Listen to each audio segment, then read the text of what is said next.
There is something your body has been trying to do for your entire life, and every single time it tried, you stopped it. You felt it after a car accident. You felt it after a breakup that came out of nowhere. You felt it after a public speech where your voice cracked and your hands wouldn't stay still. Your body started shaking. And you took a breath, you clenched your jaw, and you said to yourself, "Stop! Get it together! People are watching!" And that single act of suppression, that one quiet decision to hold it still is, I want to suggest to you, one of the most consequential things you have ever done to your nervous system. Because what you interrupted in that moment wasn't weakness. It wasn't embarrassment. It was a biological reset mechanism, ancient, precise, and extraordinarily effective, that every mammal on this planet uses to survive stress. Every mammal, that is, except us. In 60 seconds of deliberate shaking, something happens inside your nervous system that no meditation app, no supplement, no breathing technique quite replicates. And I want to walk you through exactly what that is. Not loosely, not metaphorically, but mechanically and precisely the way the neuroscience actually describes it. So stay with me, because what you are about to understand is going to change the way you look at every tremble you've ever felt, every shake you've ever suppressed, and possibly, if you take this seriously, the way you manage stress for the rest of your life. Let's start at the very beginning, because I think the nervous system is one of those things we all believe we understand, and almost none of us do. Your nervous system is not simply a system that sends messages. It is a surveillance system. It is running, right now, without your permission or awareness, a continuous threat assessment of everything around you and inside you. The technical term for this, coined by neuroscientist Dr. Stephen Porges, is neuroception. The nervous system perceives before you consciously think. It decides before you know you're deciding.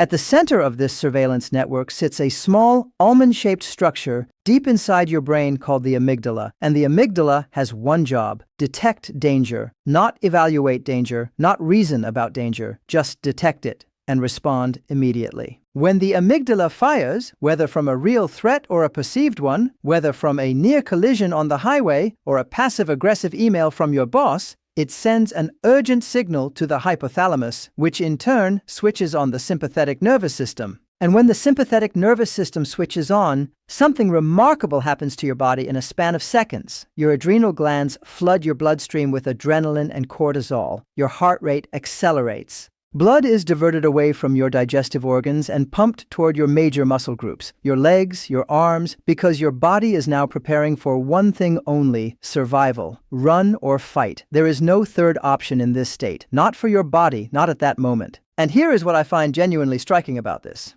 The stress response is actually magnificent engineering. It is a biological marvel. The problem is not the system itself. The problem is what happens after. Because in the wild, and I want you to hold this image, in the wild, an animal completes the response. The gazelle runs from the cheetah, the mouse escapes the hawk. And when the threat has passed, the animal shakes, it trembles, often violently, and then, within minutes, it returns to grazing as if nothing happened. The stress hormones are burned off, the muscles are discharged, the nervous system resets. We don't do that. And I believe that difference, that single behavioral difference between humans and nearly every other mammal, is responsible for a tremendous amount of human suffering that we've never properly named. In 1997, a somatic trauma therapist named Dr. Peter Levine published a book called Waking the Tiger. It changed the way a generation of therapists understood stress and trauma. And one of its central observations was this: animals in the wild rarely develop chronic trauma responses. They experience events that would devastate a human nervous system, and they recover completely. Why? Because they complete the biological cycle. They shake, they tremor, they discharge. Levine documented something remarkable using National Geographic footage.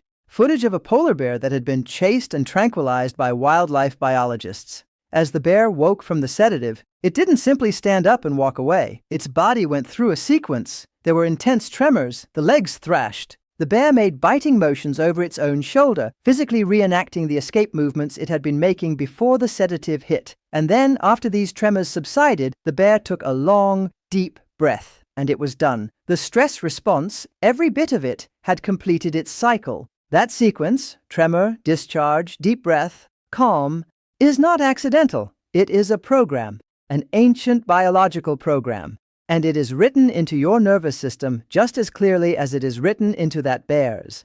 The reason you don't see it in humans has nothing to do with biology. It has everything to do with culture. We are, from early childhood, taught to suppress this response. We are told that shaking is weakness. We are told that crying after an accident is losing control. We are told to be strong, to hold still, to get it together, and so we learn very efficiently to interrupt the very mechanism our nervous system uses to heal. I want to introduce you now to a muscle that most people have never heard of, but which I consider, and I say this after a great deal of thought, perhaps the most psychologically significant muscle in the human body. It is called the psoas major, and its story is one of the most interesting pieces of anatomy I know. The psoas major is a long, deep muscle that runs from your lumbar spine, the lower back, across the pelvis, and down to the top of your femur, the thigh bone. It connects your spine to your legs, and from a purely mechanical standpoint, its job is straightforward. It flexes the hip. It lets you walk, run, bend forward. But here's what makes it extraordinary. When your amygdala fires the fight or flight alarm, the psoas is one of the very first muscles to respond. It contracts, it tightens. Because evolutionarily, the psoas is what curls you into a protective position, draws your legs up, and prepares you to sprint or coil away from danger. It is, quite literally, the muscle that saves your life in an emergency. This is why many somatic therapists refer to it as the fight or flight muscle. And this is why people who carry chronic stress, people who live in a low-grade, constant state of threat response, often carry it in exactly this region: the tight lower back, the compressed hips, the persistent tension that no amount of stretching quite reaches. You are not just holding tension. You are holding an incomplete stress response. You are holding the physical residue of situations your nervous system never finished processing. Dr. David Berceli, a trauma intervention specialist who worked in war zones and refugee camps across the Middle East and Africa, discovered something critical about the psoas. He noticed that when he guided large groups of traumatized people through a series of specific exercises that fatigued the legs and hip flexors, something unexpected began to happen. Their bodies began to shake, spontaneously, rhythmically, from deep in the core, and after these tremors moved through them, people reported something they hadn't felt in years: calm, genuine, neurological calm. What Berceli had stumbled onto, and would later formalize into a system called TRE, tension and trauma-releasing exercises, was the deliberate reactivation of the body's neurogenic tremor response. He was, essentially, giving people back the mechanism they had been taught to suppress. So what exactly is a neurogenic tremor, and what does it actually do inside your nervous system? Let me be precise about this, because I think the popular explanations often skip over the most interesting parts. When you begin to shake, whether through deliberate practice or spontaneous response to stress, the tremors begin in the deep core muscles. They spread outward through the body in waves. And here is what is happening at the neurological level. Your sympathetic nervous system, which had been maintaining a heightened state, elevated cortisol, elevated adrenaline, elevated muscle tension, begins to shift. The tremoring muscles send rapid proprioceptive signals back to the central nervous system. These signals, in essence, communicate to the brain the threat response is completing. The discharge is happening. It's safe to begin lowering the alarm. The technical term for what happens next is a shift in autonomic balance, from sympathetic dominance, the high alert state, toward parasympathetic dominance. And the parasympathetic nervous system, specifically the ventral vagal branch of the vagus nerve, which Stephen Porges identified as the social engagement system, is associated with everything that stress has temporarily shut down: digestion, immune function, rational thinking, emotional connection, rest. Clinical studies on TRE have found measurable reductions in cortisol levels following neurogenic tremoring sessions. Research with veterans suffering from PTSD showed significant reductions in anxiety and hypervigilance after TRE practice. Studies in multiple sclerosis patients reported reduced stress and trauma symptoms. And importantly, these effects were not placebo. The autonomic nervous system, measurable through heart rate variability, showed demonstrable shifts toward parasympathetic tone. Now, what does this have to do with 60 seconds? This is what I find particularly remarkable. Researchers studying the early stages of tremoring have noted that even minimal shaking, 10 to 30 seconds, begins to alter the nervous system's chemical state. It influences hormone production. It begins the discharge cycle. You do not need to shake for an hour. The signal begins almost immediately because the body was always ready to send it. It was waiting for permission. Think of it this way. Imagine a pressure system, a sealed container with steadily increasing internal pressure. The nervous system under chronic stress is exactly that, and the tremor response is not the dramatic explosion, it is a carefully calibrated release valve. A small, controlled, brilliant release valve that keeps the whole system from catastrophic failure. 60 seconds of accessing that valve does something that 10 years of intellectual effort to manage your stress often cannot do, because it bypasses the thinking brain entirely and speaks directly to the part of you that actually holds the tension. I want to introduce you now to one more piece of the science, because I think it completes the picture in a way that nothing else can. Stephen Porges, a neuroscientist at Indiana University, proposed in 1994 what he called the polyvagal theory. Porges proposed that the human autonomic nervous system operates not in two modes, as we once thought, simply fight or flight versus rest, but in three hierarchical states, mediated by different branches of the vagus nerve. The most primitive state is the dorsal vagal freeze, the shutdown, the dissociation, the paralysis of extreme danger. The second state is the sympathetic fight or flight. And the third, the most evolved, the most uniquely mammalian, is the ventral vagal state, what Porges calls the social engagement system. This is the state in which you can think clearly, connect with other people, regulate your emotions, and feel genuinely safe. The vagus nerve, the longest cranial nerve in the body, running from the brainstem through the chest, the heart, the lungs, all the way to the abdomen, is the primary conductor of this entire system. And what somatic shaking does, among other things, is activate the vagus nerve. It signals, through rhythmic physical movement and the physiological release of tension, that it is safe to return to the ventral vagal state, safe to re-engage the social engagement system, safe, in the most biological sense of that word, to come back online. This is why people who shake, whether after a near miss on the road or through deliberate TRE practice, often describe what follows not just as relaxation, but as something more vivid, a kind of return, a feeling of being more present, more connected, more themselves than they have felt in some time. They are not imagining this. They have literally shifted neurological gears. Now I want to address something directly because I think it would be dishonest of me not to. The science of neurogenic tremoring and TRE is real. The research exists, the clinical outcomes are documented, but we should also say clearly the academic literature on this is still growing. Some aspects of the polyvagal framework remain contested among neuroscientists. And like all things in neuroscience, a field dealing with the most complex organ in the known universe, certainty is earned slowly. But here is what is not contested. The body holds stress.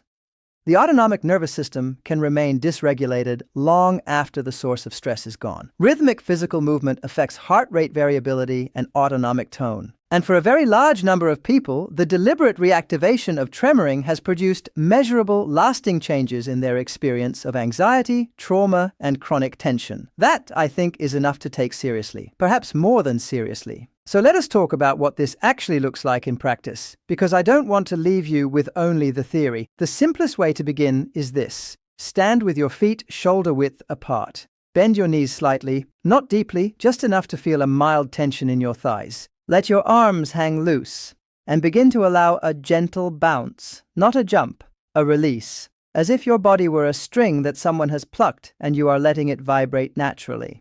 Within 30 to 60 seconds, most people, if they allow it rather than force it, begin to feel something, a subtle vibration in the legs, a warmth spreading from the hips outward, sometimes a wave that moves up through the torso. This is the neurogenic tremor beginning. This is the psoas releasing its grip. This is the body doing what it has always known to do. Dr. David Berceli recommends starting with 30 seconds if you have never done this before. He cautions against doing too much too soon, not because shaking is dangerous, but because releasing significant amounts of accumulated tension can sometimes feel emotionally intense. You may notice an urge to laugh or a sudden welling of unexpected emotion. That is not a malfunction. That is the system working. As you become familiar with the practice, over days, over weeks, you can extend the duration to 2 to 5 minutes. Some people incorporate it into their morning routine. Some shake when they return home from a stressful day. Some use it immediately after a difficult conversation, a stressful event, an anxious moment, using the tremor as the completion of the cycle that their nervous system was trying to run.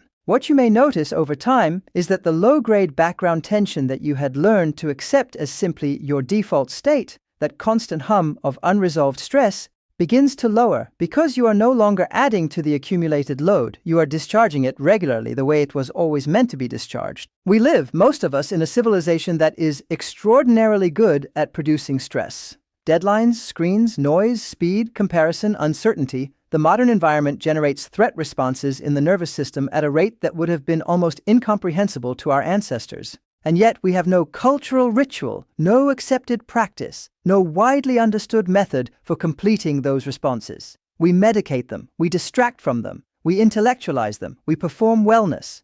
But the body is not impressed by performance. It doesn't care what you tell yourself, it cares what you actually do. And what the research, and what that polar bear, and what that gazelle, and what thousands of people in refugee camps who found genuine relief through nothing more than shaking their legs, what all of it tells us is this: the nervous system is not a fragile thing. It is a resilient, ancient, deeply wise system that already knows exactly how to heal itself. It has known this for hundreds of millions of years. All it has ever required, is that we stop interrupting it. 60 seconds of shaking is not a miracle. It is permission. It is the simple, quiet act of saying to your nervous system, I hear you. I'm not going to hold this in anymore. Go ahead and finish what you started. And what your nervous system does with that permission, what it has always been prepared to do the moment you stopped overriding it, that is where the science gets genuinely extraordinary. That is where the healing actually lives. Try it, not because I said so, because your biology has been waiting for you to figure this out for your entire life.